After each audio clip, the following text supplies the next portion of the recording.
Hello नमस्कार दोस्तों, मैं सचिन राज मोटिवेशनल स्पीकर आप सबों का हमारे इस चैनल पर स्वागत है। दोस्तों, मेरे द्वारा बताया गया जो भी चीज आप इसको सीखेंगे, समझेंगे, जानेंगे तो आपकी लाइफ बेहतर होती चली जाएगी। इसलिए हमारा जो भी वीडियो हो आप उसको जरूर देखें, समझे, जाने। तो मैं आपसे आज बात करने वाला हूँ फाइनेंस सेक्टर से रिलेटेड टोनी रॉबिन्स की बातें, जो कि उन्होंने बताया है कि आप ये 7 स्टेप को अगर सीख लेते हैं तो आपका जो है मनी और माइंड सेट, ये दोनों मास्टरी इसमें आप हासिल कर सकते हैं। तो बहुत ही इम्पोर्टेंट चीज के बारे में हम आज बात करेंगे, इसलिए आप हमारा ये वीडियो पूरा लास्ट तक जरूर देखें और जो भी पॉइंट मैं बताऊंगा उसको आप नोट करके उस पर कार्य करेंगे तो ही आपको बदलाव। ध्यान से सुने, इसमें सबसे पहला जो पॉइंट है ये आपका है कि आप अपनी असलियत को जाने, आप अपनी वास्तविकता को जाने। वास्तविकता और असलियत का मतलब क्या है कि आप अपने लाइफ को देखें कि अभी मैं कहाँ हूँ और मैं 5 साल 10 साल के बाद कहाँ रहूंगा। यानी कि तीनों कंडीशन को देखना है, पास्ट की चीज, फ्यूचर की चीज और प्रेजेंट की चीज। तो ये चीज आपको प्रेजेंट वाली चीज में, जिस कंडीशन में आप जी रहे हैं, इसमें बदलाव करना है। बदलाव क्या करना है? अभी आप अपना स्थिति को देखें कि हमारी इनकम अभी कितनी है और मैं जो भी पैसे को कमाता हूँ तो वो पैसे खर्च क्यों हो जाता है, वो पैसे आता कहाँ से और जाता कहाँ है। तो इसका सबसे बड़ा जो मेन पॉइंट है वो आपका फाइनेंशियल लिटरेसी, फाइनेंशियल शिक्षा जो है, एजुकेशन, वो आपको यहाँ पे कमी आ रही है। इस वजह से आप इसको संभाल नहीं पा रहे हैं। अगर आप चाहते हैं कि पैसा हमेशा मेरे पास रहे और धन भी हमेशा हमारे साथ रहे तो आपको यहाँ पे महालक्ष्मी की नीति अपनाना है। माता लक्ष्मी की कहना है कि आप सही नीति से कार्य को करिए, क्योंकि मनी आपके पास, अगर आप उसके पीछे जाएंगे, उसके पीछे भागेंगे तो वो आपसे रूठ जाएगी और आप उसके पीछे भागते रह जाएंगे। तो वो कह रही है कि आपको ज्ञान को बढ़ाना है। पहले ज्ञान और समझदारी, ये 2 चीज पहले आपको डेवलप करनी है। यानी माँ सरस्वती ज्ञान की देवी है, तो ज्ञान को सबसे पहले आपको प्रकट करना है, ज्ञान को सबसे ज्यादा हासिल करना है। उसके बाद ज्ञान जब आपके अंदर में आएगा, फिर उसी ज्ञान का इस्तेमाल आप कौशल के रूप में करें, स्किल्स के रूप में करें, यानी समझदारी डेवलप करें, तो आपका ये मनी जो है आपके पास रहेगा।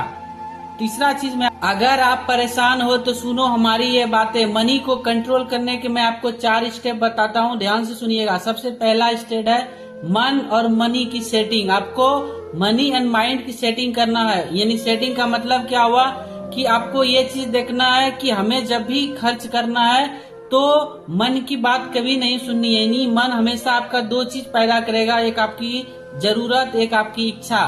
तो आपको क्या करना है कि आपकी जो जरूरत है उसके ऊपर कार्य करना है, इच्छे के ऊपर कार्य नहीं करना है, तो ही आप पैसे को संभाल सकते हैं। दूसरा इम्पोर्टेंट है कि आपको यहाँ पे जैसे बॉडी का MRI कराते हैं, माइंड का MRI कराते हैं CT स्कैन के माध्यम से, उसी तरह से मनी का आपको MRI कराना पड़ेगा। यानी मिशन रिलेटेड इन्वेस्टमेंट, आप अपना पैसा कहाँ खर्च करते हैं उसका एक डाटा तैयार करना पड़ेगा, यानी डेबिट और क्रेडिट का। तीसरा स्टेप है आपको मनी साइकोलॉजी को सीखना पड़ेगा। तो पैसा जितना कमाना इम्पोर्टेंट है लाइफ में, उतना ही उसको जो है सेव करना जरूरी है, बचाना जरूरी है, और बचाने से भी इम्पोर्टेंट ज्यादा है, उसको संभालने आपको सीखना पड़ेगा। अक्सर लोग क्या करते हैं, पैसे तो कमाते हैं मगर उनको संभाल नहीं पाते हैं। क्यों? क्योंकि उसको फाइनेंस नॉलेज नहीं है, मनी साइकोलॉजी कैसे वर्क करती है उनको ये मालूम नहीं है। तो ये 4 फॉर्मूला मैं बताता हूँ, ध्यान से समझिएगा। सबसे पहले आपको मन और मनी की सेटिंग कर लेना है। दूसरी फॉर्मूला है इसका कि आपको जो है पैसा आपके पास तभी आएगा जब आप टाइम और स्किल को बेहतर करेंगे, डेवलप करेंगे। ये दोनों डेवलप करिएगा।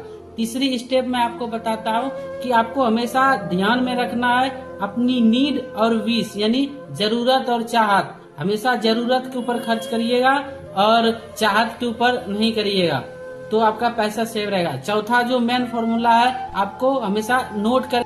आज मैं आपको डार्क सीक्रेट ट्रैप बताता हूँ। ये ऐसा अंधकार का जाल है जो कि ऐसा मतलब बनाया ही गया, ऐसा सेट ही किया गया है कि आप हमेशा हारेंगे।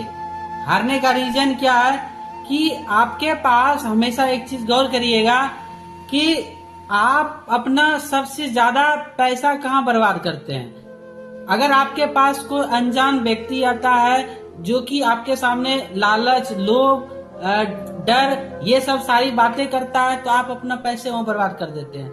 दूसरी चीज क्या है, आज बैंकिंग सेक्टर देख लीजिए कि उसको कभी भी नुकसान नहीं होगा, क्योंकि बैंक वगैरह किस लिए बैठा है, वो अपना बिजनेस करने के लिए बैठा हुआ है। तीसरा चीज, आप LIC किन के लिए है, वहां पे भी आप अपना इन्वेस्टमेंट करते हैं, वो सबसे ज्यादा जो है पैसे को अगले जगह इन्वेस्ट करता है, यानी आपके पैसे से वो पैसे कमा रहा है। तीसरा, हर खेल को जीतने लायक बनाओ। कहने का मतलब है कि आप सबसे पहले अपना ड्रीम सेट करिए, अपना आपके सपने क्या क्या वो सेट करिए। दूसरा, अपना गोल सेट करिए, क्योंकि इस संसार में जिस इंसान का गोल है वही इंसान आगे तक बढ़ा हुआ है।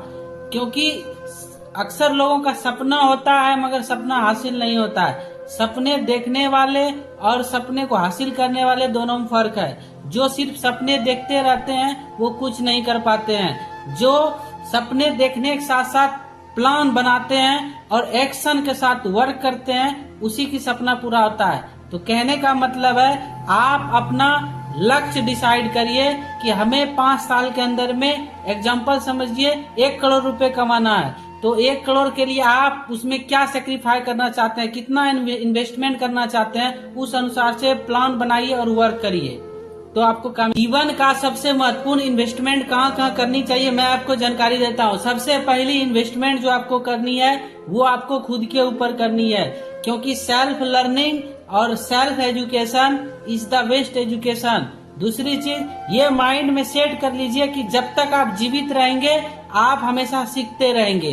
कभी भी मन में ईगो नहीं लाना, अहंकार नहीं लाना है, घमंड नहीं लाना है, हमेशा सीखते रहना। ये सबसे पहली आप इन्वेस्टमेंट करेंगे। अच्छी अच्छी बुक्स को पढ़िए, अच्छे अच्छे लोगों की जीवनी को पढ़िए, जो सफल व्यक्ति हैं उनके बारे में पढ़िए, उनकी बायोग्राफी को पढ़िए।